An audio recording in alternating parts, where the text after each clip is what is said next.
Hi guys, welcome back to our channel How to Log In. Today in this video I'm going to show you how to log into your TD Bank account. To do so, follow some simple steps with me. First of all, go to your browser and your default search engine. Then search TD Bank.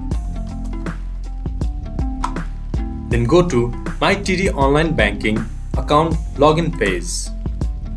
Hover your mouse to log in, then click to Online Banking.